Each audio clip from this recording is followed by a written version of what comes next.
ถานีวิทยุกระจายเสียงแห่งประเทศไทยจังหวัดเชียงใหม่ AM 1476 กิโลเฮิรตซ์สถานีวิทยุภาคภาษาชาติพันธุ์แห่งเดียวในประเทศไทยที่มีความทันสมัยเชื่อถือได้สร้างอัตลักษณ์กลุ่มชาติพันธุ์สู่สากล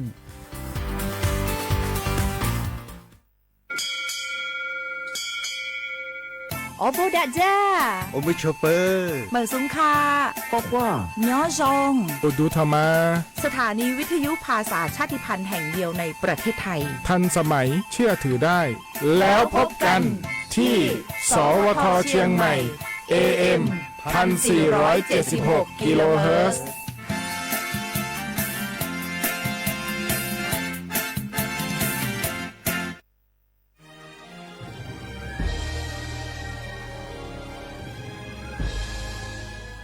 เกิดเป็นคนไทยเติบโตบนผืนแผ่นดินไทยจงภูมิใจในความเป็นไทยชาติไทยเรานั้นนับเป็นชาติที่มีความเป็นมาเก่าแก่ยาวนานเรามีภาษาวัฒนธรรมและมีสิ่งต่างๆที่เป็นเอกลักษณ์ให้เราได้ภาคภูมิใจในความเป็นคนไทยเราควรเห็นคุณค่าและมีความรักชาติหวงแหนแผ่นดินอันเป็นมรดกของบรรพชน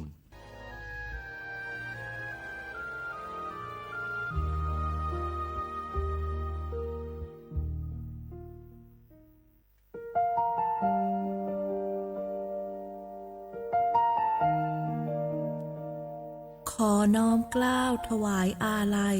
สมเด็จพระพันปีหลวงพระแม่แห่งแผ่นดินผู้ทรงเมตตาเหนือเกล้าขอพระองค์เสด็จสู่สวรรคาลัยข้าพระพุทธเจ้าข้าราชการและเจ้าหน้าที่สถานีวิทยุกระจายเสียงแห่งประเทศไทยจังหวัดเชียงใหม่กรมประชาสัมพันธ์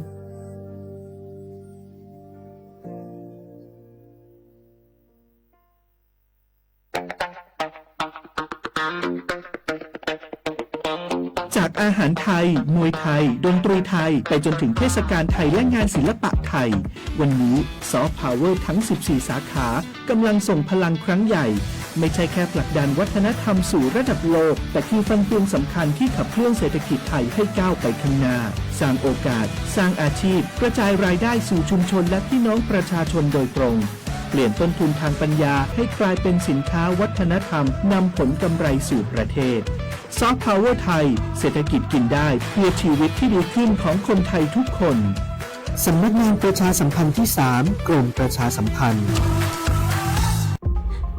พี่มวยเจ้าดูท่านล็อกควันหนาแสบหูแสบตาไปหมดเจ้านี่นั่นนะช่วงนี้ต้องระวังไฟป่านะปอเช็คจุดฮอตสปอตกับค่า AQI ผ่านแอปเช็คฝุ่นถ้ามันเริ่มขึ้นสีส้มก็ว่าสีแดงแสดงว่ามีผลกระทบต่อสุขภาพอันตรายละต้องใส่หน้ากาก N95 ได้แล้วก็ว่าเจอไผ่เผาขี้เงื่อหรือเศษวัสดุทางการเกษตรก็แจ้งเจ้าหน้าที่ได้เลยและที่สำคัญช่วงนี้ห้ามเผาเด็ดขาดแล้วถ้าฝนตกหนักๆเราเจ้าพี่ปอจะมีวิธีสังเกตดินโคลนถล่มจะใดเจ้าก็สังเกตง่ายๆถ้าฝนตกหนักๆตลอด24ชั่วโมงน้ำในห้วยขุ่นมีสีเข้มๆมีกิ่งไม้ไหลมาพื้นดินเริ่มมีหอยแตกและปพก็แจ้งเตือนภัยพิบัติผ่านระบบเซอร์บอร์ดแคสจะไปรอจ้าเนอะเกี่ยมผลควรย้ายตี้เลยโอ้เข้าใจแล้วเจ้าพี่ต้องสังเกตห่วยประเมินให้เป็นจะได้รับมือตานกับภัยต่างๆนะเจ้าเนอะแน่นแล้วสาธารณภัยไม่ใช่เรื่องไกลตัวรู้ก่อนเตรียมตัวก่อนลดความเสียหายทั้งชีวิตและทรัพย์สินด้วยความปรารถนาดีจากสำนักงานประชาสัมพันธ์ที่3กรมประชาสัมพันธ์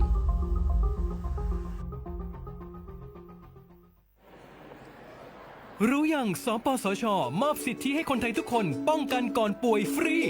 ไม่ว่าจะเป็นฉีดวัคซีนรับยาคุมกำเนิดถุงยางอนามัยคัดกรองมะเร็งปากมดลูกมะเร็งลำไส้ใหญ่ตรวจเบาหวานความดันโลหิตสูงเจาะเลือดตรวจคอเลสเตอรอลหรือฝากครรภ์และคุมกำเนิดเป็นต้นเพื่อลดความเจ็บป่วยและประหยัดค่ารักษาพยาบาลตรวจสอบสิทธิได้ง่ายๆที่แอปเป๋าตังกระเป๋าสุขภาพเมนูสิทธิสุขภาพดีป้องกันโรคสอบถามเพิ่มเติมสายด่วนสปสช1330จ่องหู้คาหือป้อถ่องจึงไทยพบทบยาปัญหาการเผาสูงแห้งเตอร์หรือเส10 ล้านไห้โคปากมัน90%ไผ่ไม่ปาดเถินนั่นลูกตีกัวนอขาเผาหาตั้งกินตั้งย่ำอย่าในเถินคือแลกการเผาไว้หรือเสเหตุการณ์ให้การสนว่าได้เป็นเพิงต้นเข่าต้ ต้นเข้ากับอันผูกเลี้ยงตัวสัตว์นั่นในเยาค่ะเป็นปัญหาเฮ็ดให้เกิดหมอกควันกล้อง PM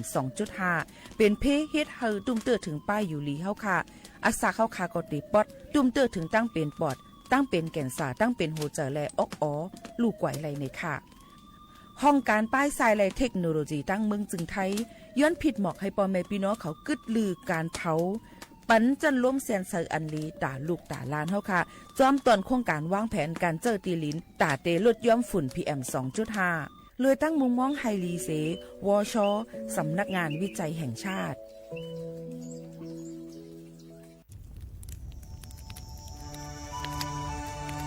จ่องหู้คาหือ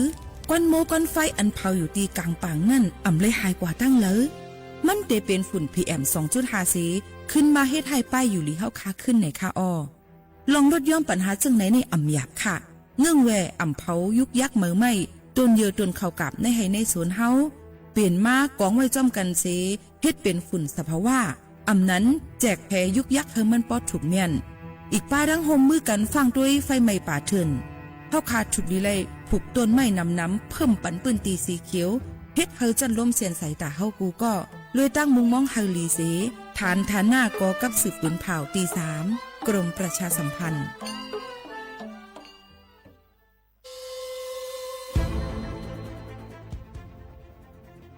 ย้อนผิดหมอกพี่น้องเขามาโฮมเป็นจุ้มเหลียวกันดังเจดอนเก้งใหม่โฮมกันแกลิดปัญหาไฟไหม้ป่าเถินหมอกก้อนก้องก้อนมูและฝุ่นเล็กๆ PM 2.5 ค่ะสั่งว่าทั่วพันไฟไหม้กับสืบกว่าตึงลาดไลตีอองตีแกลิดปัญหาไฟไหม้ป่าเถินและหมอกก้อนเจดอนเก้งใหม่หมายโฟน 0531128808 ในค่ะอ้อเจดอนเก้งใหม่ค่ะออกปักเปิงหมายมีเฮกังแกลิดปัญหาหมอกควันกล้องควันโมและฝุ่นเล็กๆ PM 2.5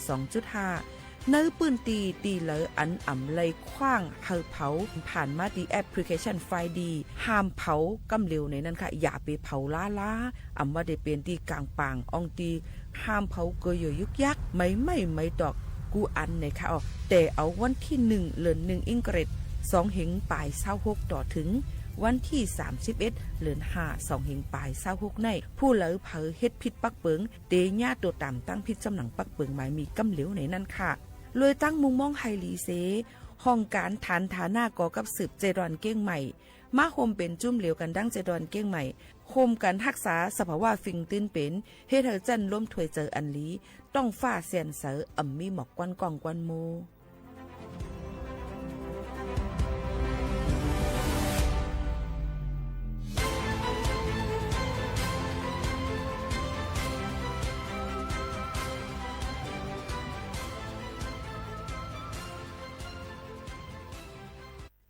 พี่น้องเขาสนใจใครปืนเผาผ่านตั้งห้องเปิดเซ็งสวทเก้งใหม่ปั่นตั้งหูห่มปลาดังมีดังซื้อถ่อมแจงแล้งหลีกว่าไก่ในปืนตีเจดอนเก้งใหม่กับสืบมาเลยดีสวทเก้งใหม่หมายฝน053276068และ0922468579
เป็นอันเลวหุงพักเค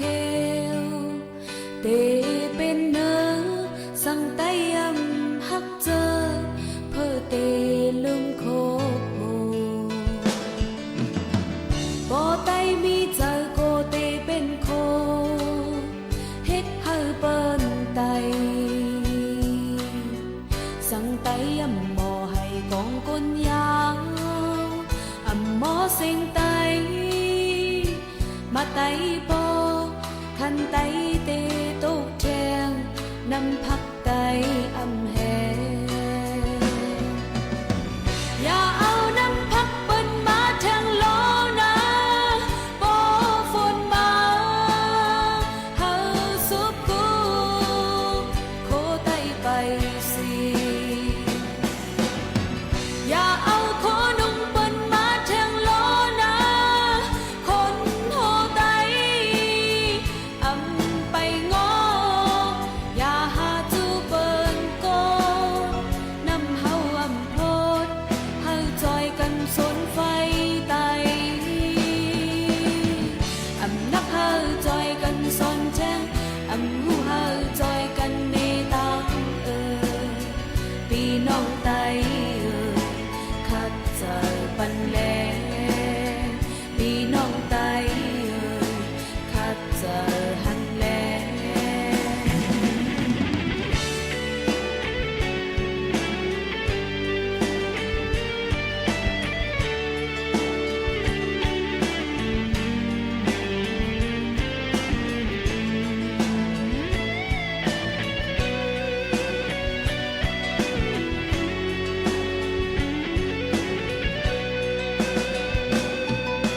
ลองตั้งหูและเธอฮักพร้อมเพลงกา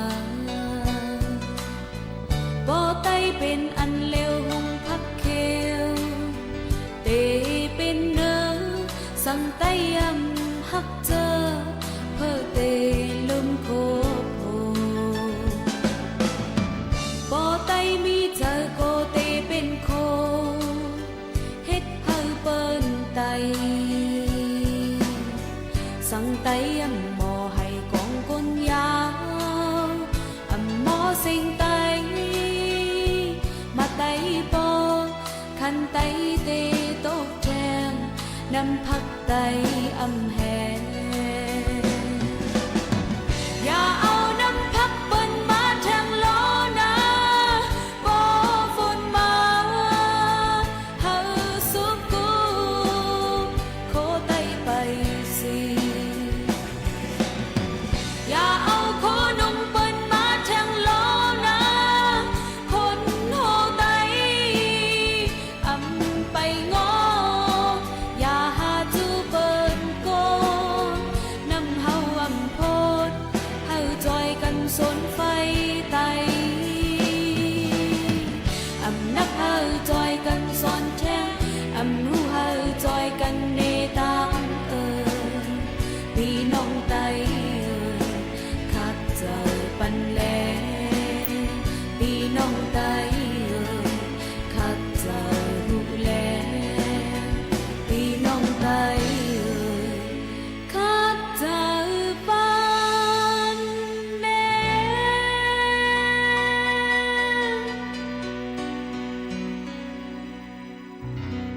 พ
เหมือสูงค่ะเหมือสูงพี่น้องพวกยินถ่อมเฮาค่ะตั้งสิงกูก็กูก้นค่ะทบกันตีนตอนการห้องปล่อยเสียงสวทเก้งใหม่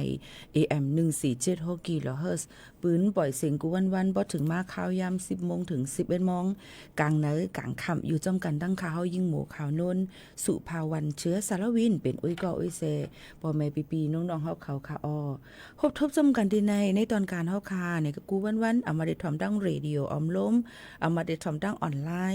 แฟนเพจ Facebook สวทเก้งใหม่ AM 147กิโลเฮิรตซ์ตัวดังไลฟ์ TikTok เข้าค่ะในนั้นค่ะผมจมพับดอนกูก็กูก้นเนี่ยค่ะเมื่อได้เป็นวันอังคารที่5เดือนธันวาคม2หิงปลาย26ปีได้2หิง1ปากปลาย20ปีก็จ่า1หิง3ปากปลาย88คู่ถึงมาเลิน6ลอง4คำอยู่จอมกันที่ในเสข่าวหมู่ข่าวโน้นค่ะเดี๋ยวก็ออกมาดังเพียงความมันหูถูกเจอคู่หันถึงเลยไต้เลยดังเพียงความเสียหลายตั้งหักอ่อนสู่เฮาในยินจูถึงบ่แม่พี่น้องเขาในวันมื้อในอยู่ค่ะออนดังในเด็ดออนเอาเนี่ยค่ะพี่น้องเขามาด้วยเนี่ยค่ะค่าฝุ่น PM 2.5 ดังเจดอนเก่งใหม่กันกว่าเนี่ยดีลูกดีภายดังสถาบันวิจัยแห่งชาติในนั้นค่ะว่าช่อเขานั่นสิเอามาบอกรัดถึงพ่อแม่ปีน้องๆเขาในนั้นค่ะเอาพี่น้องเขาค่ะเพราะเดี๋ยวมาด้วยค่ะพี่น้องเขาตั้งเจดอนเก้งใหม่ยำพองตะเหลวในวันที่4นั่นเนี่ยก็อยู่ที่ปากปลาย4นะคะไมโครกรัมในนั้นค่ะเนาะก็อยู่ในตึกว่าหมางปืนตีตุ้มเตอถึงป้ายอยู่ลีอยู่ในนั้นค่ะแล้วก็เป็นอันขับหมายที่8ในเมืองอันที่มีฝุ่น PM 2.5 หมอกก้อนกองก้อนโมนน้ำเตื้อหรือเซเปิลในนั้นค่ะพี่น้องเขากำนันในหลายๆพื้นที่ก็เลยว่าลดยอมลงมายังเต็มมีแทงหลายๆพื้นที่อันทุบยาฝุ่น PM 2.5 ย้อนบอกว่าเปิ้นเผาไฟไหม้ป่าเถินในนั้นค่ะเนาะแล้วก็อยู่ยุกยากเผาเขากลับว่าอ้อยว่าต้นอ้อยว่าอันนี้เปิ้นเหตุการณ์ให้การสวนเย้านั่นนะคะกอบนั้นเลยเปิ้นก็ย้อนให้เอามาจุตุ่มกองกันไว้เสียอันนั้นก็ขุดลูกให้ก็จุตุ่มกันไว้ให้มันเน่าให้มันเป็นฝุ่นสภาวะตอนตาได้มาเมกุมทิ้งหน้าหนังลินตาได้ผูกซ้อมเฮาขานั้นให้มันไหลหลีแล้วก็มักเข้าตอนนั้นมันเฮาขาได้ผูกนั่นเนี่ยก็มันก็สิมักลึงขึ้นโป่งมาในนั้นค่ะในฝากตอนจุถึงพี่น้องเขาจังไหนก่อนนะคะแล้วก็มาถ่อมด้วยข่าวเงาฟิงฟ้าราศีกันอีกวันนึงค่ะบ่แม่พี่ๆน้องๆเขาบ่ได้มาด้วยข่าวเงาฟิงฟ้าราศีกันนั่นเนี่ยถึงเขาเดี๋ยวเลยหันว่าในนั่นค่ะพี่น้องเขาหลายๆปื้นตีในค่ะออกพี่น้องเขายังตึกดีหบทุบยาฝนร่วมกันอยู่ในนั่นค่ะนะพี่น้องเขาอยู่ที่ละตั้งหลายถ่อมด้วยข่าวเงาตั้งเจตอนนั้นให้คึดดันกันเศร้าสีโจมองหนังหือบ่ดีตุ้งเตอหนังหือบ่ดีมีลองรถพี่กันนั่นในนั่นค่ะยก็เพราะว่าฝนร่วมมาเนี่ยอย่าไปกว่าอยู่ใต้ต้นไม้ลงอย่าไปกว่าอยู่ที่อันที่เปิ้นปืนเผาเป็นป้ายเป็นอย่างที่มันแก่นแข็งเต็มเจ้าหนังในค่ะยก็ค่ะเฮอปอแม่พี่น้องเขานั่นมออยู่มอกินกว่าอะไรไปเลยก็ให้รถพี่กินกันกูก้นในนั้นค่ะกลางวันเดี๋ยวใหม่ค่ะเราตั้งเสดอนเก้งใหม่เยอะก็เมื่อว่ามีฝนลุ่มฝนตกมังปืนตีในนั้นค่ะพี่น้องเขาเราอยู่ไว้ตีไรตั้งไรกันพองโอตรงตักจอมกันไรตีห่มจมหับตอนกูก้นตั้งหมดตั้งเสียงอยู่ค่ะปอแม่ปีน้องๆเขาค่ะมาตุยเนี่ยนั่นค่ะพี่น้องเขาค่ะกำในเนี่ยค่ะเขาค่ะมาตุยค่ะนะยำพองตะเหลวนั่นเนี่ยก็มือว่าจำเป็นวันลือมือว่าแล้ววันลือพี่โบเขานุ่นก่อมได้มาเหตุการณ์เนี่ยนั่นค่ะเนาะเปแต่มันลือตั้งวันเนี่ยค่ะพี่น้องเขาค่ะนอนรับอิ่มเต็มเตี้ยๆวายๆเอาเนี่ยนั่นค่ะพี่น้องเขาเยอะก็เมื่อในก็เป็นวันเหตุการณ์เนี่ยนั่นค่ะอำเภอนั้นเพราะวันที่13เนี่ยก็จำเป็นวันลือเที่ยงเยอะค่ะนี่เดเป็นวันเดเป็นวันอีหยังโกต้องใจวันพืชมงคลไหนคะอยู่ปอแม่ปีๆน้องๆเขาค่ะเนาะเป็นวันพืชมงคลไหนนั่นค่ะวันที่31มันจะเป็นวันวิสาขบูชาในเที่ยงให้ไหนออกพี่น้องเขาเพราะวันที่30เหลือนนายปลายเหลือนเนี่ยวันที่30วันที่31วันที่30เปิ้นได้ไปขึ้นลอยสุเทพกันเนี่ยค่ะตอนที่พี่น้องเขาจะอันต้องถามกันเข้ามานั่นนี่ก็บอกรัดถึงกันเย้าในนั่นค่ะเนาะพี่น้องเขาค่ะเยอะก็มาด้วยเที่ยงข่าวเงากันอีกอ่อนนึงในนั่นค่ะพี่น้องเขามีลองพิษมอกันลองกันกล้ากันขายในนั่นค่ะเป็นขายตั้งเสดอนเก้งใหม่ค่ะลองคืบหน้าอันที่ได้เมื่อคำขึ้นวันที่4เดือนธันวาคม2แห่งไป26ที่ป่นมานั่นเจ้าหน้าที่ตั้งเมืองเก้งใหม่เขาอีกว่าเจ้าหน้าที่กู้ภัยเขาเลยก็ฮับว่ามีลองพิษมอกันในนั่นก็ฮบทั่วผันก้นใจอาสักมอ50เนี่ยค่ะนอนจุ๋มเนี่ยค่ะเลือดหรือน่วงไว้อยู่เนี่ยค่ะเอาเลยมิดเป็นมาเตียงเสถีนางอกเนี่ยนั่นค่ะเนาะที่สี่แยกกลางเวียงแยกวัดพันอ้นพระสิงห์เมืองเก้งใหม่สิดอนเก้งใหม่อย่าก็วายลื่นมาก็รู้เสียงอาสักใส่ใจกว่าเลยลองตั้งที่ว่าหิมกันอองตีขายตั้งกินกันกุ้ยนี่นั่นค่ะพี่น้องเขา ก่อนนั้นเลยมีผู้ยิงกว่าหนึ่งอาศัก63ปีเป็นก้นนางลำปางเลยค่ะมีของกลางก็มีมีดแหลมนั่นค่ะเนาะโยกว่าที่เมืองเกียงใหม่สพเมืองเกียงใหม่เขาว่าเอามีดนั่นเตียงทางก้อนหนึ่งเนี่ยค่ะลูกเสียงอาศักใส่ใจกว่า8เนี่ยนั่นค่ะย้อนเปิดว่าหิมตีลินคล้ายนั้นยก็ทางฝ่ายนึงก็เดี๋ยวมีเกี่ยวกับไปลองเปิ้นขายข้าวเหนียวหมักมงเนี่ยนั่นค่ะพี่น้องเขาต่างก็ต่างว่าหั่งกันหิมกันเฮก็พิดหม้อกันเลยอำไลใจกันเสถึงที่บ่ถึงอาศักใส่เจอเนี่ยค่ะซึ่งหือก็หลีค่ะลองตั้งอันนี้ก็ถูกหลีเลยไว้ฟังกันไว้เต้ๆเนี่ยค่ะลองเจอลำก้นเฮาค่ะในเนี่ยค่ะมาได้เป็นด็อกเตอร์มาได้เป็นอีหยังพลามาได้เป็นอีสังมุนเจ้าลงก็เย่ามาได้เป็นขาวันก้นเมืองอีหังก็เย่าเนี่ยค่ะไปเพราะว่าเขามือเขาจะลำแห้งๆนั่นไหนไปวนเขานั้นมันก็มตานอีหยังล้วนป2ป3นั่นขนาดเนาะก็นั้นเฮาค่ะเลยฟังกันไว้ลองต่อซาในอ่ำอ่อนลีจางหาตั้งพิษปันตัวเจ้าเก่าเต้ๆว่าในนั่นค่ะอันนี้ก็เอาข่าวข้างมาฝากฟังไว้ปันว่าลองเจอหรือใจไม่นั่นเนี่ยค่ะมันได้จางเฮ็ดให้เฮาค่ะสุกเจอตุกเจอขี่เจอไหลไว้ลื่นมาเนี่ยอันนี้ฝากฟังไว้ปันพ่อแม่พี่น้องเขาให้เลยครับผู้ให้เลยยินถอบจ้ำกันแทงเจังหนังในนั่นค่ะพี่น้องเขาก็ไม่เฮาค่ะมาตัวในนั่นค่ะพี่น้องเขาค่ะเที่ยงรองนึงในนั่นค่ะพี่น้องเขาเมื่อหนังที่ตั้งเว้งลาซิลนั่นเมื่อวันที่2เดือนมี2หิงไป26ป่นมานะย่ำกังเหนือมอกมองไปที่เว้งลาซิลปอก1มีก้นใจ4ก็ขี่กามาจูที่หันขายข้อมูลหางครึ่งอะลากงใสนั่นขนาดเนาะตาเตมาโจนและเตมาตียอบเอาตัวเจ้าลั่นยังยิงนั่นกว่าเปิงเป็นมันได้ก็มีว่าก้นใจสีก้อนนั้นมีกองมีตรงเล็กคัดซอมือหลักถึกนั่นขนาดแลเอากองจี้ก้นในร้านสีถามหาเจ้าของร้านเขาเลยเอากว่าฝนในร้านนึงดูก้อยกาเจ้าของร้านนั่งยิงนั่นหันตัวเขากว่าแลจังเลยขี่ก้ามานั่งแลนออกกว่าเตียกควันกากว่าจอมตั้งติ๊กๆต่อปอหลอดเพเนี่ยนั่นค่ะเงาลายในลาซิลในก็ลองโจรลองลักลองหิมลองตียอบก้นย้อนเอาเงินถุดเจอในกำเป็นค่ะเมื่อเดือนเอเปิลวันที่21นั่นก็กลกาโหลดกานั่นค่ะนะก่อนนึงก็เลยถูกเบิ่นหลอกว่าเดมาซื้อกาเสหิมเอากากว่ากลใจก้นนั้นก็เลยถูกคาแฮมตายกว่าแบบที่หิมน้องนำในนั่นค่ะต่อถึงย่ำเร็ว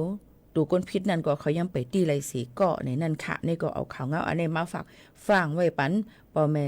พี่น้องๆเขาแทงมีแทงอันนึงเนี่ยค่ะดีตกเสริมเหมือนกันตอนแต่พี่น้องแห่งกันยันมึงค่ะเนาะก็นั้นแหละนั่นก็เป็นลองจะลำว่าลองอำหันเจอเนื้อกันว่าจึงจะในก็มีแทงในนั่นค่ะตีเว้งเมลิมจะดอนเก้งใหม่ในค่ะมีปอลิงไต้ก่อนหนึ่งชื่อห้องนายสมชัยลุงวิอาศักดิ์49ปียิบหมายฝังแห่งกันยันเมืองหมันอันปันกาแห่งกามาก้นเหตุการณ์ใดย่าแห่งการสีก็โฮมกันปัดข้อเอาตายเป็ดในนั่นค่ะเจ้าหน้าที่ปริหารเมลิมกอลาติผู้สื่อข่าวเขาเมื่อวันที่2เดือนธันวาคม2หิงปลาย26นั่นยามไม่วันตียอบไหลแห่งการยันเมืองสีก็อันโฮมกันเอาก้นตายเสียแลนไปเป็ดเจ้าหน้าที่เขาด้วยขึ้น44เกมระกองวงจรนั่นค่ะเนาะเสลำจอมเสียนตั้งเขาจังซ้ำกว่าที่ยอบเลยที่หิมวัดรองขุนที่ดังจะดอนเก้งไฮพองตึกอ่างที่ปลายเขาเมืองมันลองในเป็นกว่าในปืนตีแมริมปริหารเก้งไฮเขาก็ส่งตูขึ้นมาตีดังห้องปริหารแมริมจึงไหนค่ะเจ้าหน้าที่ก็สืบลาดแทงว่าเมื่อวันที่1เดือนธันวาคมวันแห่งการลุมฟ้าย่ำกลางเหนือหมอก2โมงในยินข่าวว่าที่แคมป์อันก้นเหตุการณ์อยู่เศร้าโจข้าวพองนาการมีก้นดีนั่นมีก้นยาเปิ้นเอาตายในแหล่จังกว่ากดทัดซับเซด้วยลองตั้งเป็นมันจังซ้ำในฮู้ว่าก้นตายนั่นชื่อห้องว่านายใจสมชายลุงวิอาศักดิ์49ปียาเปิ้นปัดข้อเตียงข้อตายพองตึกนอนรับไหนนั่นค่ะก้นให้นั่นก็อำเจอเผอเป็นก้นเหตุการณ์หนังกันก้วยค่ะเขามี4เกาะชื่อห้องใจสู้ใจยาวใจหลำในใจปอดในนั่นค่ะเขาเหตุการณ์ก่อสร้างจอมนายสมชายนั่นขึ้นเฮ็ดผู้รับเหมาจางขึ้นกวนเหตุการณ์เที่ยงต่อหนึ่งก้วยกะอำเลยจ่ายปันกะแห้งหมากเขาหมั่นเมียนแห้งกันก็เหตุการณ์ก้อนหนึ่งเฮก้วยกะอำเลยจ่ายปันเสียกำเลยย้อนเอามังปอกกอไล่มังปอกกออำไล่มังปอกกอหมับเอากะแห้งจิ๋มเจอในก้นเหตุการณ์เขาก็อำเย็นไล่อำห่านเจอเขาสีก็ย่าใจสมชายเนี่ยหมักกินกะแห้งหนังกันแลอำขามไล่เย่าในซีจังวางแผนเอาขายหำสายมันใจค่ะเจอเขาอยู่ไว้ที่แคมป์ก้นเหตุการณ์ตีเลี้ยวมืออันใจสมชายตึกนอนรับนั่นใจหลำเลยใจบอสนั่นอยู่ตั้งนอกเสียไปตัวเส้นตั้งใจสู้เลยใจยาวซ้ำเข้ากว่าในตีนอนมันเสียเอามิดปัดคอเตียงคอในนั้นค่ะต่อว่าเสียงสายใจปอยาวก็สีก็อ่อนกันแล่นออกไปในปืนตีมือยาเจ้าหน้าที่เขาตีไรนั่นเจ้าเขาก็ย่อมหับพิษเสียจังลาดเนี่ยขึ้นลองตั้งอันไรเอาตายกว่านั่นในนั่นค่ะปามนอายุ74ปีก็อันเป็นแม่นายสมชายนันลาว่าป้อหลูกาเฮียงอันโหปากก้อยแต่ มาย้อนตีแม่ก็เลยแม่เตใจปันกุ้ยถึงตีเลยเอากันตายจึงไหนสมชายเป็นก้นหาเลี้ยงเขาตั้งเฮิรนมันก็มีลูกมีล่างอยู่ตอเหลียวก็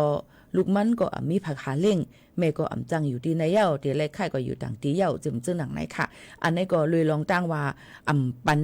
เงินกาเฮียงหมาอันก้นเหตุการณ์สิถึงตีป้ออะไรเอาอาศักใส่ใจกันกว่าแบบเนี่ยค่ะลองตั้งจะในฝักฟังไว้ปันกูก็โยกก็ฝักฟังไว้ปันนายจางกูก็เนี่ยค่ะเดี๋ยวเอาเพิ่มมาเหตุการณ์จอมเฮาขานั่นเนี่ยค่ะเฮาก็รู้เลยปันกาเฮียงเขาถูกเมียนก็เพราะว่าเฮากวนเฮาขานี่ก็รู้เลยหากินเล่งต้องหาเจ้ากินคำหาเงินเก็บหอมตอมรีบตอนตาที่ส่งมือขึ้นตั้งเฮือนเจิมเจอหนังไหนค่ะโยกก็ตอนตาลูกจางในนั่นก็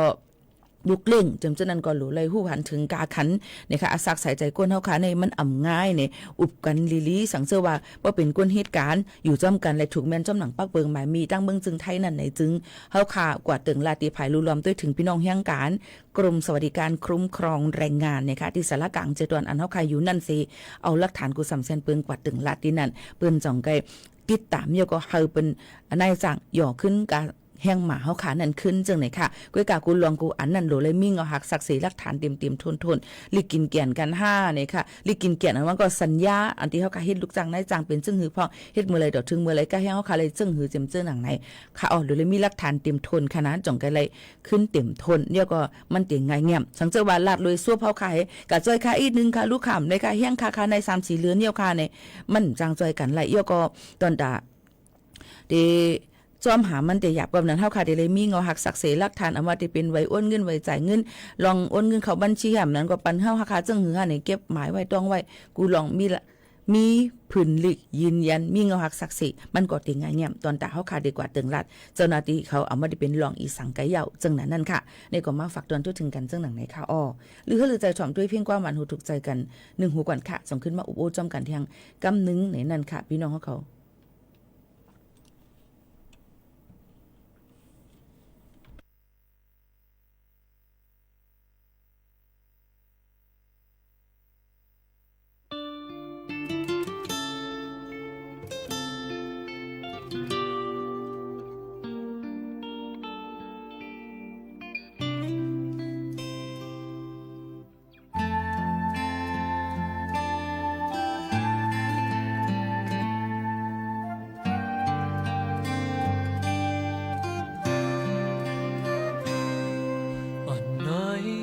เธออันเฮาไล่หักกันวันปนนั้นส่วนขึ้นจึงหักหาในปอดหน้ากามเฮาป่วยไหลย้อนมาไหลหันโจแก็บหนึ่งแลภายใจดึกกึมหักมันหูเธอเป็นพันซับเตข้าป่วยดำยานก็หักเขา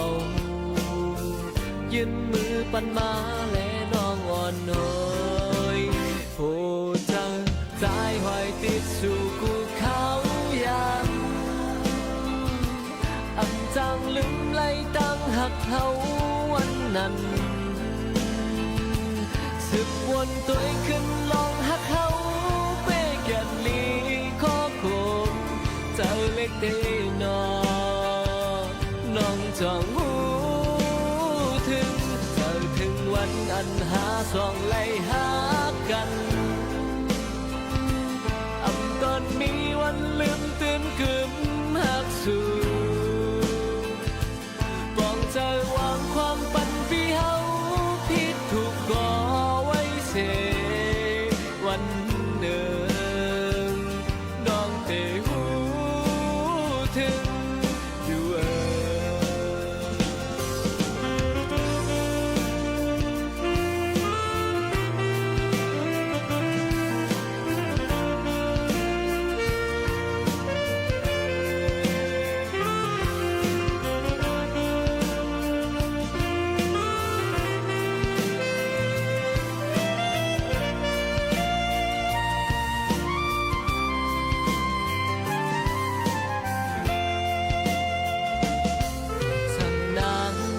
ขึ้นเตมีดังหักเนื้อใจปีจึง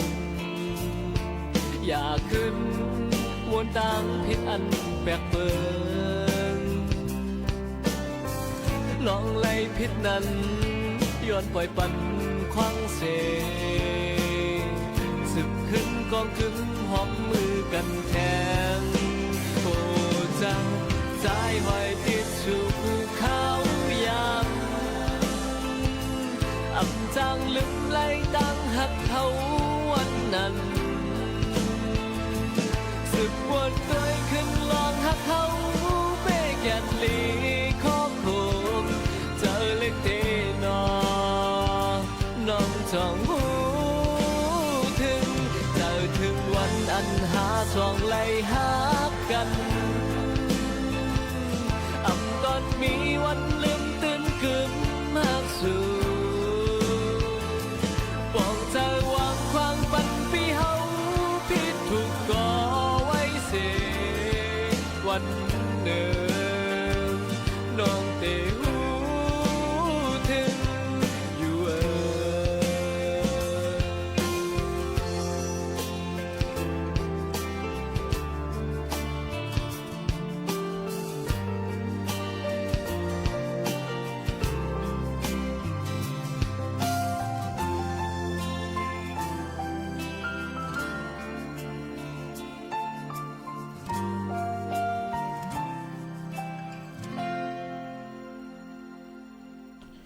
หนึ่งเพลงความย้อนหักสู่ค่ะแสงนังเมืองห้องไว้ค่ะเนอะนี่ก็เป็นเพลงความอย่างหนึ่งหูที่พี่น้องเขาย้อนกันเข้ามาฝากตวนจุดถึงกันค่ะพี่น้องเขาค่ะย่ำพองตะเหลียวเลยว่าเมืองเฮาค่ะหลายๆตีมันเป็นเมืองอันที่ห่มรวมเต็มทนมีก้นกุ้มทิ้งเลยเต็มทนไอว่าจีอีว่าหุงก็เป็นเมื่อก็เป็นเกาเยาก็ลองตั้งอันนึงลองหากินเล่งต้องก็หยาบตอนตาที่คะเลงเงินง่ายๆนั่นเนี่ยก็กำนำก็ดีกว่าตัวยาเมากำกินยาเมากำกันใน KTV เนี่ยกะฮะป้าเป็นสาวนี่ก็กว่าอยู่ในร้าน KTV เสก็อะไรเงินต้องมาเนี่ยค่ะถึงที่ลูกซุ้มจัดปานนั่งยิงตัวเจ้าเก่าก็ซัมมีแทงลูกกว่าในนั่นค่ะพี่น้องเขาค่ะก็นั่นแหละลองตั้งเสื้อในเนี่ยค่ะติเลยว่าลีอีหลูยก็ลีมองเจอจอมก็บอกว่าเพิ่นเอาลูกอ่อนในนะคะต่อส่งยาเมากำจอมเนี่ยนั่นค่ะพี่น้องเขาเอามาได้เป็นรองคอลลาเจนแฮปปี้วอเตอร์ว่าอันที่เป็นห้องคอลลาเจนนั่นน่ะเนาะยก็หลายๆอันค่ะยาม่ายาอียาไอจำชื่อหนังไหนค่ะมันนำเฮี้ยงเนียนก็นั้นลงตั้งเสื้อในก็เปิ้นก็ตีนยอบอยู่เสตาด้วยกันบางทีก็ยังตึกหลอดหูหลอดตาเจ้าหน้าที่เขาอยู่ในนั่นค่ะก็ย้อนฝากฟังไว้ปั่นบางทีนั่นเหมือนหนังที่นั่งสวยยองนั่นเลยค่ะในเวียงสวยยองนั่นตั้งยามาว่าจำชื่อในก็ยาเมากำก็เหลืองน้ำเอาใส่ธงเสไปกว่าจ้อมตาจ้อมตั้งกว่าส่งกว่าขายก็มีเหี่ยวในนั่นค่ะพี่น้องเขาในก็เดี๋ยวเลยว่าหลงเลยฟังกันไว้ตีๆว่าในนั่นค่ะพี่น้องเขาฝากฟังไว้ปั่นพี่น้องเขาเจอหนังไหนเยาก่อนนั่งยิงอันจะเจออยู่จอมอันเป็นหุ่นเหม่อฮาร์ดไฮหนุ่มยิงหนุ่มใจเขานั่นเนี่ยค่ะก็เดี๋ยวส่งมุดตั้งเกี่ยวตั้งไข่จ้ำไข่เฮ็ดตุ้ยนี่นั่นค่ะก็เดี๋ยวมีว่าอันในสุบแลพอดเคอันในกินแลยาไอยาน้ำแข็งจำจะไหนมันเป็นยาเมากำร่อนค่ะมันก็ว่าเพราะไข่ยอมจังหยาบสังหละกะกาใน KTV 3-4 วัน3-4 วัน3ขึ้นก็เลยอย่างก็จะไหนค่ะก็นั้นเลยลองตั้งจะไหนย้อนเปื้อเขารับนอนนั้นมันเป็นยาเมากำเยาค่ะมันก็กินก็ถูกแมนมันก็กินยาถูกแมนมีลอกไล่ยดยามีลอกไล่เฮกังแห้งกำคำตัวเจ้าเก่าเป็นไรเนี่ยก็ถึงดีช็อกรู้ถึงอาศักสายใจไหลในนั่นค่ะพี่น้องเขาตายกว่าตั้งน้ำตั้งลายปะเลือปะเถืออันว่านั่นเนาะค่ะพี่น้องเขาย่อก้นอันเหตุการณ์อยู่จอมเรียนลินผังเล่าลูกอ่อนก็เรียก7-8 ขวบก็ใครอยู่นั่นลูกอ่อนกันกินน้ำเที่ยงนะแพร่ล่ามกว่าถึงในลูกอ่อนในค่ะเนาะย่อก็ฝากฟังไว้ปั่นย่อก็ตั้งเป็นตะเหลียวอันน้ำเหลืองนะในก็ปวายเสเรียนยาเมากับเมี่ยวในซ้ำลืมหางลืมตูถึงดีลูกซุ้มจัดปันเหมาสาว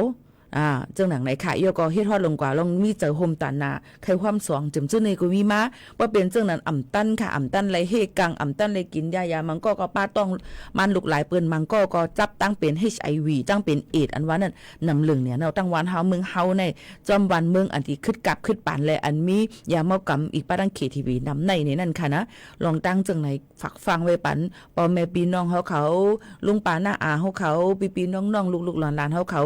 หักดูหักเจอนำในนั่นค่ะเย้าก็รู้ล้อมได้ถึงลอง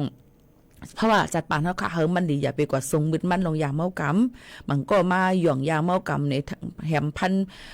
ก็เป็นปอเป็นแม่คนในเฮือนในมุงหอเฮือนเฮาค่ะในค่ะต่างก็ต่างตีสีเลียนเจ็มเจิ้งดังไหนถึงที่ป้ออะไรประวัติแพทย์ยาเนี่ยก็ห้ำมีองตีให้เปิ้นจอมแพทย์ปันเฮาเลยเต็มทน เบิ่นยังจวมก่อนค่ะเนาะว่านี่เป็นยาเป็นซึกหลงกำผานึงตีเฮ็ดให้เจอคือเฮาค่ะนั่นมันวัดวายหายกว่า8จังไหนนี่นั่นค่ะก่อนนั้นเลยลองตั้งอันในลีเสือเจอผู้ใหญ่ก้นหลงข่าววันก้นเมืองเขาอันรูล้อมด้วยถึงอุบปึงอุบวานอุบเมืองเขาอย่าไปอุบหมักปักพักน้อยอุบสาวอุบซิวก็ไหนค่ะเนาะเฮารูล้อมด้วยถึงข่าววันก้นเมืองแลนหนอแต้นคืออันติหุ่นวุ่นเหมือมานั่นจอมเขาเฮารูล้อมด้วยถึงเนี่ยค่ะให้ห่างไกลลงยาเมากำไหนนั่นค่ะเนาะหันอารมณ์มันก็ในหนุ่มมิ่งหนุ่มใจเขาในสุดพอดเคเนี่ยค่ะเนาะอรูเว้มันเป็นแฟชั่นลงไว้ค่ะในพี่น้องเขาค่ะมันเป็นสแตงเป็นสไตล์มันจังได๋ก้วยกาสองฮู้ค่ะคือว่าลองตั้งอันไหนมันจางเฮ็ดเฮาเจอปิดใจปอดในนั่นค่ะโยก็ตุ่มเตอถึงไปอยู่ลีถึงอาซักใส่ใจเลยไว้ตั้งเป็นแก่นสาก็มีตั้งเป็นปอดนำหน้าตั้งเป็นนั่นแหละยันเปว่ามันมีทัดสารหลายๆอันซิมันเข้ามาโยก็มาอันที่เป็นพอดเคอันว่านั้นป้อมเลยสู่เลยซ้ำมามือบ่สั่นๆสายๆนำไปยอมลงกัดแต่มีเนื้อจับลูกอ่อนกล้วยจังนั้นค่ะเนาะลองตั้งอันไหนฝากฟังไว้ปั่นจอมไหนนั่นค่ะลีโกเนี่ยค่ะนะแต่เหลวในลีโกเนี่ยนี่ค่ะพังหางมันมีมานำเนี่ยก็มาในถุงว่าในกาแฟว่าจงยำหันค่ะมือปี2ปีป่นมานั่นมีกวนกับลองซ้อมเอากาแฟนี่กว่าว่าบ่กิน1ถุงเนี่ยติมีเคียงมามัก7-8เฮ็ดไหนเฮียงเตอมาแทงให้เนี่ยเผื่อว่ากินก็ยาวหมุนจังดีดังวัดตั้งตะคิเลเขาป้านึงนั่นตัวนึงนั่นรู้เสียงอาศักสายใจกว่าเป็ดต้องใจมันเฮียงป่นตีแหน่นแผวค่ะพี่น้องเขาก็นั้นแหละรู้เลยฟังกันว่าอย่าไปลาลีกินค่ะนะเยอะก็ก๊อกน้ำส้มน้ำเจมน้ำหวานว่าสีของสีเขียวสีเหลืองว่าเปิ้นว่าปันเปิ้นถอกใส่ซุปเนี่ยอย่าลาลีกินลาคาลิโกเนี่ยนะคะกินย่าๆในดังมันสุกสักหมดเอาในค่ะเนาะอันนี้ก็ยันฝากไว้ปันค่ะกูก็ให้ฟังกันไว้จ้อมในนั่นค่ะเอาพี่น้องเขาค่ะเนาะอ๋อค่ะลือเจอถ่อมด้วยเพลงความหวานหูถูกใจกัน1หูก่อนส่งขึ้นมาอุบมาโอ้จอมกันแทงกำนึงในก็เลยลาดกว่าหลายรองหลายอันเยี่ยวค่ะนะพี่น้องเขาค่ะสืบถ่อมด้วยแทงเพลงความหวานหูถูกใจกันก่อนค่ะ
โอเคถ่อมด้วยเพ่งความกันยาวในนั่นค่ะยก็ยินจมขอบใจค่ะมาอ่านด้วยข้อความหลายๆอันค่ะเนาะมาได้เป็นตั้งเฮือนสอมเฮือนลำนี่ค่ะมาซึ่งค่ะพี่โมข่าวนุ่นค่ะถ่อมมาอยู่หลายตีหลายตั้งเขายินจมขอบใจมันก็ย้อนเพ่งความมาก็ยินจมขอบใจเย็นน้ำในนั่นค่ะพี่น้องเขาเมื่อได้ลาดกว่าข่าวเงาหลายลองหลายอันนำตื้อเต้ๆวาวาเย้าในนั่นค่ะมีแทงลองนึงที่ใครย้อนฝันปันฟังไว้ปันปอมไม่ปีๆน้องๆเขาภายดังข่าวผู้คนคว้าดังฝ่ายเมืองไทยปันฟังสติอ่ำลีกินหอยแม่น้ำโค้งหอยกลแล้วน้องนั่นบ้านพี่เจ้าโน่ดีคือลีในสุว่าคือกำเลยกินก็เลยโยก็จะเจออันพี่น้องเขาจะเจออันอยู่จำผังน้ำโค้งหรือเลยฟังกันไว้ย้อนเปว่าจึงฮือล่ะในนั่นค่ะเปิ้นก็อุบโอ้กันสิหลายๆฝ่าย Transporter News และ The Reporter เขานั่นเขาโฮมจัดเฮ็ดปังอุบโอ้เกี่ยวกับเรื่องสารทัดกล้องอันมีแม่น้ำโค้งและป้ายอยู่หลีต่อกวนเมืองหิมสับน้ำตีปังอุบโอ้นั่นผู้คนคว้าเลยเพี้ยนเขานั่นเลยลาดไว้ว่าหอยอันมีในแม่น้ำเกคงนั่นในตัวเขามีไว้ถัดอาร์เซนิกส์นี่นั่นค่ะนำนาแลอำถูกลีกินในค่ะอพี่น้องเขาลองในมุกจุ้มทัดสางลองตุ้มเตอไปอยู่ลีก้นเมืองตังเมืองจึงไทยเขาเอาหอยนั่นเสภายพ่องงำวันแม่สามเหลี่ยมหิมผังน้ำโค้งเขาดังเจตอนเมฮองสวรรค์นั่นมาผ่าทัดมาปอทัดหมันตุ้ยนี่เลยตีจันจอมลงเก่งใหม่ในนั่นค่ะที่มอชอยนะคะเชียงใหม่ University นั่นนะคะและพบหันว่าหอยแม่น้ำโค้งนั่นป้าไว้ถาดอาร์เซนิกส์ในค่ะอันจังเป็นเพศนำหรือ10ปุ่นต่อถึง20ปุ่นในแหละดร.หวานวิริยะในค่ะผู้นำฝ่ายห้องการค้นคว้าป้ายทรายสิ่งแวดล้อมจันจอมเก่งใหม่บอกลาดว่าอำถูกได้กินหอยในแม่น้ำโค้งอยู่ที่ฝ่ายพ่องงำในปืนตีจุ้มตรงวงก้นเขาในแหละปืนเผาปันฟังสตีถึงก้นวานจะเจออันอยู่เศร้าถังหิมสับน้ำโค้งนั่นเฮาเงื่องเวลองกินหอยในนั่นค่ะเมื่ออ่อนตั้งแต่ก้นอันอยู่หิมสับน้ำโค้งเขาอ่อนกันกินขายหอยเจ้านั่นคันขายมันก็1กิโลได้อยู่ที่100วัตต์แลยังไปเป็นการหากินยังไปเป็นการหากินเด้งต้องเขากว่าเที่ยงลูกกว่าในนั่นค่ะกอบนั้นลองตั้งเจ้าในถาดอาร์เซนิกในมี2มิลค่ะมีออร์แกนิกและอินออร์แกนิกในสีอันเลยหันเนินนำนั่นก็มันติ1แคนมีง่วนมีถาดสารกล้องนำเลยจังเป็นเพจังตุ้มเตอถึงป้ายอยู่หลีป้ายเจอตับไตตั้งเป็นแก่นสาจังตุ้มเตอถึงลองเครื่องอายงโครงสร้างเฮาคานั้นลูกไกวกว่าเลยง่ายเนื่นหนังเฮาคานั้นเจจังพิษเปิงกว่าจังหิวจังยันพอเฮามีห้อยเจ็บห้อยอัดนี่ก็มันเดจังเฮ็ดให้มีห้อยเจ็บนำเตอขึ้นมาเที่ยงในนั่นค่ะพี่น้องเขาก็นั้นแลลงตั้งเจ้าในดอกกอมนี่เขาก็ภายโรงเรียนป้ายยาเขาก็ทานพ่องลงไผ่อยู่ลีก้นเมืองก็ลาดว่าในตัวสัตว์อันอยู่ในน้ำนั่นจังมีถาดสารง่วนไว้อยู่เย้าปอก้นเฮากว่ากินหญ้าหอยเหลอปลาเลยอันมีถาดสารก้องในก้นเฮาก่อที่จังมือกว่าจ้อมตังลู่เสียงอาศักสายใจกว่าจ้อมและมันตุ้มเตอถึงลองตั้งหึงนั้นมือใหม่ๆได้ก็มีแห้งกำขำเตรียมทนได้อยู่หึงกับหึงมาเนี่ยมันดิมีถาดสารก้องในตู้ก้นเฮาขันน้ำนั่นเสียถึงอาศักสายใจและเครื่องอังกาเฮาขาดที่จังลูกก่อยเลยง่ายก็นั้นอยู่ที่ลงปองจึงก่อที่เลยเฮ็ดลองค้นคว้าทัดสางนำเดินเสในลูกกุดทับเซปาตัวสัตว์นำอันว่างใครอยู่ในกาดในซาถูกเลยออกดิกปันฟ้างกว่าอยู่ลองในก่อเฮ็ดให้คนมึงจอมแดนดิน2ผังมึงอันยำอยู่หิมสับแม่น้ำโค้งไหลขี่เจอไหลฟังสติกันไว้เต้ๆในนั่นค่ะเอาพี่น้องเขาค่ะยันเปิ้นนั่นแหละลองตั้งเจ้าในจุ่มพองงำลุมพองงำอึ่งแม่สามแลบเจเว้งแม่เลี้ยงเจตอนเก่งใหม่ก็ลาดว่าลองตั้งอันเฮ็ดเฮาแม่น้ำโค้งหวยหังในมีทัดสารมาในมันเป็นย้อนการขุดแฮขุดคำตีเมืองไต้ในนาลินกุ้มกำซึกว่า UWSA กวยกามันอยู่ในลินเมืองเฮาแลจังเข้ากว่ากดทัดจ่อยจอมการอีสังไลมีหลายหมู่หลายจุ้มอ่อนโฮมกันเฮ็ดร้องในก็หรือเสเฮ็ดปางกุ้มออกเข้าปืนเผาเย้าจังแกลีปริศนาปัญหาตีเงามันเต้ๆก้อยไหลปันตังหูก้นมึงปันฟังสติก้นมึงกดทัดไปอยู่ลีเสหาลอกไล่เฮ็ดกังตั้งเป็นย้อนทัดสารกล้องอันมีในสักมีนำคงกันนั่นอยู่ในนั่นค่ะย้อนนั้นมืออ่อนตั้งมือปีกายมือลายปีต่อมาเปิ้นต่อสารคัดกันเลยดังนำซ้ายแม่นำกกค่ะเนาะมีลองง่วนสารจังไหนเอาค่ะกำในซ้ำย้อนเปิ้นว่าเปิ้นเหตุการณ์ดังเมืองโฮมตุ่มเมืองโฮมตุ่มเมียนมาเมืองมานแลหลายๆจุ่มหลายๆฝ่ายเปิ้นโฮมกันครึ่งปอกให้สร้างขุดแฮขุดค้ำกันสิอันขุดแฮขุดค้ำนำอันเจอทันทัดสารมันทำเปิ้นก็ปล่อยไหลมาตกในน้ำโค้งเฮ็ดให้ตู้สัตว์อันมีในน้ำเฮ็ดให้ก้นอันอยู่เศร้าหิมผังน้ำเจ้านั้นเพราะว่ามันติจังตุ้มเตอไหลนั่นค่ะเนาะพี่น้องเขาค่ะลองตั้งเจ้าในก็ย้อนฝากฟังไว้ปันพ่อแม่พี่น้องเขาพี่น้อง เฮาเขาตั้งหมดตั้งเซงให้เงื่องแวในนั่นค่ะเนาะเยาก็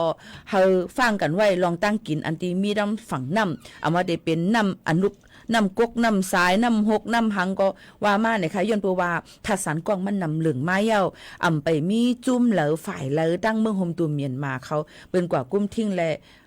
ปันฟังและห้ามไว้นั่นค่ะนะเนาะก็เลยตั้งว่าเลยปันฟังสติขาวันก้นเมืองเขานั่นกุ้ยนี่นั่นค่ะอันนี้ก็เอามาฝากไว้ปันพ่อแม่พี่น้องเขาฟังกันไว้ลองกินหอยเนื้อแม่น้ำคงแม่น้ำสารวินงึงแหวะอย่าไปกินในนั่นค่ะฝากฟังไว้ปันกูก็มีหอยเสียบหอยอัดเนี่ยก็ใส่ถุงมือเสในนั่นค่ะโยก็ล้างแปดน้ำอันหมดเสือเซียนเสือในนั่นค่ะเนาะกอลีอีลูไม่เจอจอมพี่น้องเขาอันอยู่จอมผังน้ำคงกันเตวาวาเนี่ยค่ะมาก้นหลวงลูกอ่อนในนอติมีไว้อยู่เนี่ยค่ะต้องตั้งเจิงหนังไหนในนั่นค่ะอันนี้ก็ฝากฟังไว้ปั่นกูก็กูก้นค่ะเยาก็เปิ้นก็ยังตียอบไหลนะคะตั้ง3เหลือในเนี่ยค่ะก้นได้นาเฮือนปอเมอ่ำมาทบจึงเปิ้นก็ตียอบไว้ในนั่นค่ะย้อนเบอว่าหลายรองหลายอันเปิ้นก็เฮ็ดเฮาเหมือนหนังว่าหลายๆปืนตีตั้งเวียงมึงไต้เขาขาดแต่เหลียวก็จุ่มแจ่แผ่นเขาเจิมเช่นไหนก็เข้ามานำปืนก็ตียอบได้ตั้งนำตั้งหลายหลุลอมได้ถึงลูกหลานพี่น้องเขาจ้อมในนั่นค่ะฝากฟังไว้ปั่นกูก็กูก้นเจิงหนังไหนค่ะอ๋อเมื่อในข้าวยามมดเซงเย้าในนั่นค่ะที่ย้อนผัดยานปอแม่ปีน้องๆเขามือกว่าก่อนค่ะส่งขึ้นมาหกมาทบจอมกันแทงย้อนสู้ปันกูก็ให้อยู่ลีกินหวานก้างยานเพเคนมักมีลีเป็นกันกูก็กูก้นเสตอนตาข้าวยิ่งหมูขาวนู้นผัดยันปอแม่พี่น้องเขามือกว่าก่อนเลยดังเพียงกว่าหมันหูถูกเจออันเจ้าย้อนมาอ่ำตั้นเปิดปันย้อนน้อมเนี่ยนะเมื่อพูดจังไงแม่เปิดปันแค่หน้าเมื่อในผัดยันเมื่อดังเพียงความเจอถึงเซนวีห้องในก่อนค่ะจงขึ้นทบกันเที่ยงเมื่อพูกข้าวหมูขาวนู้นผัดยันเมื่อก่อนค่ะยินจมขอบใจกูก็กูก้นดีเอาข้าวยำมีกาขันมาถ่อมจำกันอย่าลืมกดโทรใจกดไลค์กดแชร์ในตอนการเฮาคาและติดตามไว้จอมในค่ะนะเดี๋ยวมาพบทบจอมปีน้องเขากูวันค่ะตอนด่าในวันเมื่อในเมื่อสงค่ะ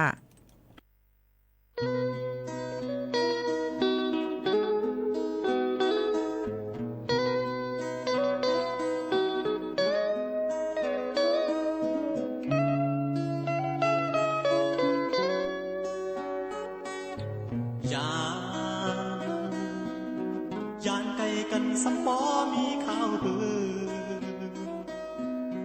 สาวห่างลีอ่อนน้องเวงเซนวีสั่งขึ้นทบกันจองตีดองหือเ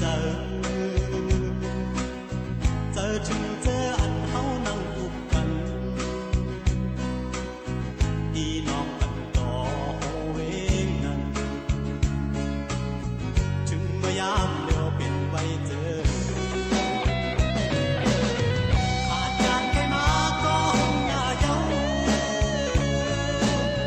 เจอที่เลินทุ่งเวงเส้นมีหอข้าวผัดยำหลอกอยู่ลงสวนเจอทุ่งหินมุกใส่หยอกเงินหันลงถึงพอเลี้ยวหันมีไว้น้ำตาเมาสาวห้องความเสียบาดเขาทันยกย่างข่าวเจออาดิกินเบอร์เป็นเหตุไว้เริ่มสีโมเขาหายังจุ่มยิ้มมือจอมกันว่าเลขอีกยอมหาน้องฝากความเป็นเงินผู้ข้าวยามดึกคันนี้นั่นเหลือตาแผ่นดินทุ่งนาเว้งเส้นวีเฮา130 ไว้เคยขึ้นมือหันต้องดูขาดใจลอยหีนองเจ้าแม่นวนจุ่มมือตั้งในเบ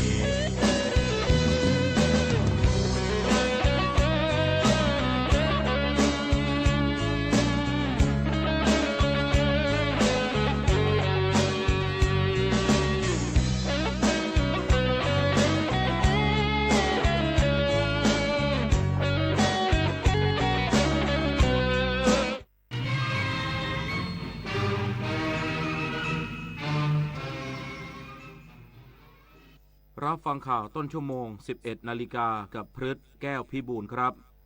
รัฐบาลเร่งศึกษาโครงการแลนด์บริดจ์ใหม่ทั้งหมดภายใน 90 วัน โดยย้ำจุดยืนให้สิทธิคนทำมาหากินและลดผลกระทบให้น้อยที่สุด อีกสักครู่กลับมาติดตามรายละเอียดครับ ทรงก่อกิจด้วยวิริยะอุตสาหะทั้งเกษตรศิลปะศาสนาสมเป็นขัด